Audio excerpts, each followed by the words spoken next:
In this feature of PowerDrift, we roll back the years in honor of India's first true performance machine, a legendary two-stroke bike that was too good, too potent for its era. And when you think about a tribute of this proportion, it calls for a different perspective, a different approach to take a plunge into its rich history. One that calls for an open mind and a different set of eyes.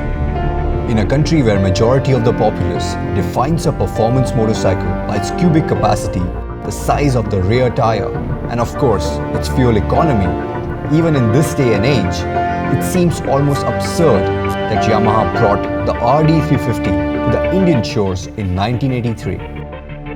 Derived from the street-specific R5C, the RD350 was an overachieving giant killer, having trounced many a triples and fours with more than twice its power on racetracks all over the world. No other manufacturer offered a more accessible and successful road racing tool to the public. All this meant little in the Indian context because the masses were anything but prepared to handle this kind of power, let alone appreciate it.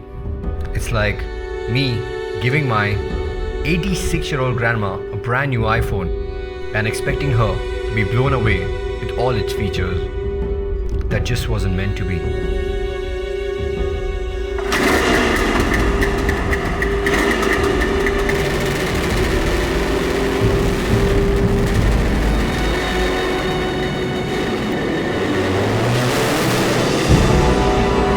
RD failed to repeat the success it had achieved world over in India.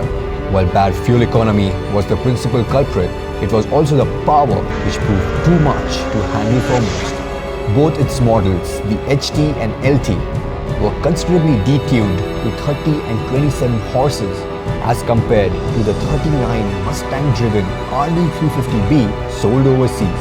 Yet, it scared the living daylights of riders in India because both these models lacked what was the most impressive feature of the RD350B, the 10.5-inch front disc, which was the most potent of the time. The RD sold in India had to do with 150mm drum brakes put at the front and back, a cost-cutting measure so brutally inefficient that led many to believe the RD moniker actually stood for rapid death. And come 1990, Yamaha pulled the plug on the first true performance machine to be sold in India. But what the masses had discarded as wild and impractical, the Indian enthusiasts had come to adopt it and worship it. The RD developed a cult following like no other and became the weapon of choice at drag strips and on racetracks. And 30 years after its launch, the RD fanbase has only grown larger and fonder of the two-stroke beast. Ask any one of them and they will respond with conviction that with the right mods, the RD can still kick some serious butt. Is that really the case though? Is there really an element of truth to this argument, or is it just a case of overzealous passion? We decided to find out, and the setting couldn't have been more perfect.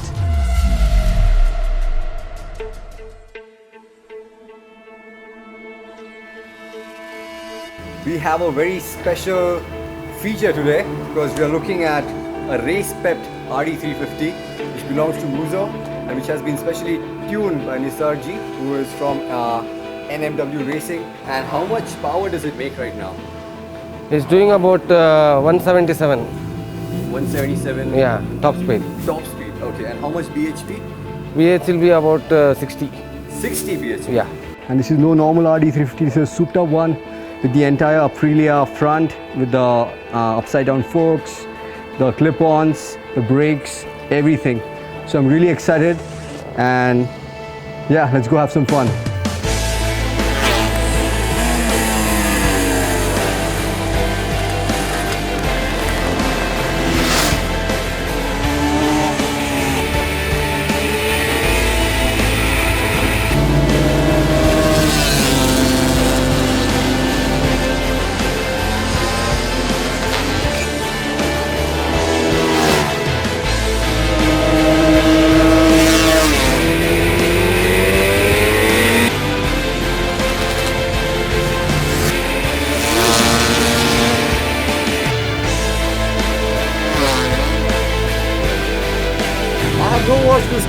That was freaking brilliant.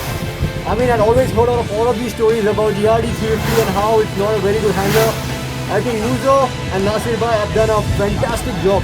It was a blast riding this bike, and the power, the peaky power, oh my god. Exiting out of the corners was fantastic. Literally a dream come true for me. I have no words. Thank you so much.